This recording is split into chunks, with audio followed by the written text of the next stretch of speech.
अस्सलाम वालेकुम दोस्तों। कुरैशी व्लॉग में आपको एक बार फिर से खुश आमदीद कहते हैं।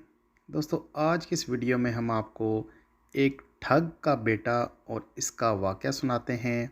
आपसे रिक्वेस्ट है कि अगर आप चैनल पर नए हैं तो चैनल को सब्सक्राइब करें और इस वीडियो को लाइक कर दें। दोस्तों, इरशाद फरमाया कि एक शख्स ठग था, बीवी बच्चों वाला था, इसका इंतकाल हो गया, इसलिए आमदनी का सिलसिला बंद हो गया। एक रोज़ इसके बेटे ने अपनी वालदा से पूछा कि अब्बा क्या काम करते थे जिससे घर के अखराजात पूरे हो जाते थे। तो वालदा ने बताया कि वो ठग था, लोगों को ठगता था। इसने कहा, मैं भी ठग का बेटा हूँ, मैं भी बाहर जाऊँगा, लोगों को ठग दूँगा। इसकी वालदा ने मना किया और कहा कि बेटा, अभी तू बच्चा है, जब बड़ा हो जाएगा तब ये काम करना। लेकिन इसने इसरार किया और कहा, मैं तो जाऊंगा, मेरे लिए खाना पका दो। वालदा ने खाना दे दिया और ये खाना खाकर चल पड़ा। दोस्तों, चलते चलते एक बस्ती आई जिसके बाहर एक कुआं था जिस पर चार औरतें पानी भर रही थीं। इससे इनने पूछा कि इस बस्ती का क्या नाम है। इन्होंने बताया कि ठगों की बस्ती है। ये सुनकर वो बड़ा खुश हुआ कि मैं भी ठग का बेटा हूँ। फिर इनसे इनका नाम और इनके बाप का नाम मालूम किया। सब लड़कियों ने बता दिया। इसने सब के नाम महफूज कर लिए, फिर इधर उधर की बातों में मशगूल हो गया। जब वो पानी भर के जाने लगी तो इसने कहा, अरे मुझे किस पर छोड़ के जा रही हो, इस पर इसको साथ ले आई और चौपाल में लाकर ठहरा दिया और ख़ुद अपने अपने घरों में चली गई।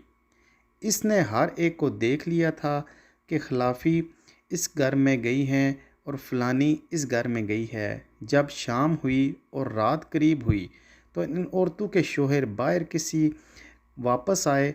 चौपाल में देखा कोई मेहमान आया हुआ है। जब खाना खाकर चौपाल में आए और हुक्का पानी पीने का वक्त आया तो बातचीत शुरू होगी। इनमें से एक ने कहा, खाली पीली क्या काम करते हो यार, कुछ अपने बारे में बताओ। दूसरे ने कहा, हाँ मगर एक शर्त है, ये वो हर शख्स एक एक बात का कहेगा, जो शख्स किसी के बात को झूठा बताएगा इसको 500 रुपये जुर्माना देना होगा। लड़के ने भी ज़ोर शोर से इसको मंजूर कर लिया। इसके बाद गुफ्तगू शुरू होगी। एक ने कहा, हमारे दादा के यहाँ एक भैंस थी जो इतना दूध देती थी कि पूरी बस्ती के लोग इसके दूध में खीर पकाकर खाते थे। दूसरे ने कहा, ज़रूर होगी, पहले खैर बरकत का ज़माना था।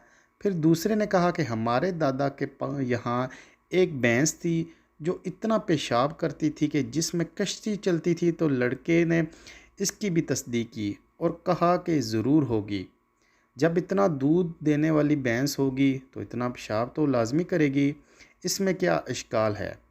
तीसरे ने कहा, हमारे दादा के यहाँ चावल का एक इतना बड़ा दाना था जिसमें से तोड़ तोड़ कर हमारे दादा तमाम बस्ती वालों को देते थे और वो इसकी खीर पकाते थे। फिर लड़के ने इसकी भी तस्दीक की। चौथे ने कहा, हमारे दादा के यहाँ इतना लंबा बांस था जिसको बादल में मार मार कर पानी झाड़ लिया करते थे और बारिश करवा लिया करते थे। तो लड़के ने इस बात की भी तस्दीक की। अब ये चारों फारग हो गए तो इस लड़के से कहा कि तुम भी कुछ सुनाओ। तो इसने कहा, मैं छोटा सा था, मेरे वालिद ने मेरी शादी कर दी, बीवी काफ़ी उम्र की थी, इसलिए हमारा निभाह ना हो सका, वो घर से चली आई। फिर दूसरी शादी की तो वो भी इत्फाकन मुझसे बड़ी उम्र की औरत से कर दी गई, इससे भी निभाह ना हो सका, बिलाखिर वो भी नाराज़ होकर चली आई। तीसरी शादी की, बदकिस्मती से वो भी ज़्यादा उम्र की निकली, हमारा काम ना चला इसलिए वो भी चली आई। चौथी शादी की तो वो भी बदकिस्मती से बड़ी उम्र की निकली, इससे भी मेल ना किया गया, वो भी घर से आ गई। इसके बाद कोई शादी नहीं की क्योंकि इस्लाम बैक वक्त 4 से ज़्यादा बीवियां रखने की इजाज़त नहीं देती और मैं चूँकि नाबालग हूँ इसलिए मेरी तलाक भी नहीं पड़ सकती। आज मैं सफ़र करके आ रहा था तो कुएं पे देखा कि 4 औरतें पानी भर रही हैं। गौर किया तो चारों मेरी बीवियां थीं और देखो पहली बीवी का नाम ये है, बाप का नाम, ये मकान की तरफ इशारा करके कहा इस मकान में रहती है। फिर उसने कहा दूसरी बीवी का नाम ये है, इसके बाप का नाम ये है, और दूसरे मकान की तरफ इशारा करते हुए कहा कि वो इस मकान में मौजूद है। और तीसरी का नाम ये है, उसकी बाप का नाम ये है, और तीसरे मकान की तरफ इशारा करते हुए कहा कि वो इस मकान में है। और चौथी का नाम ये है, इसका बाप का नाम ये है, और चौथे मकान की तरफ इशारा करते हुए कहा कि वो उस मकान में है। यानी चारों तुम्हारे मकानों में हैं। अगर मेरी बात को सच्चा समझते हो तो चारों औरतें मेरे हवाले कर दो, और अगर झूठा समझते हो तो 500-500 रुपया दे दो।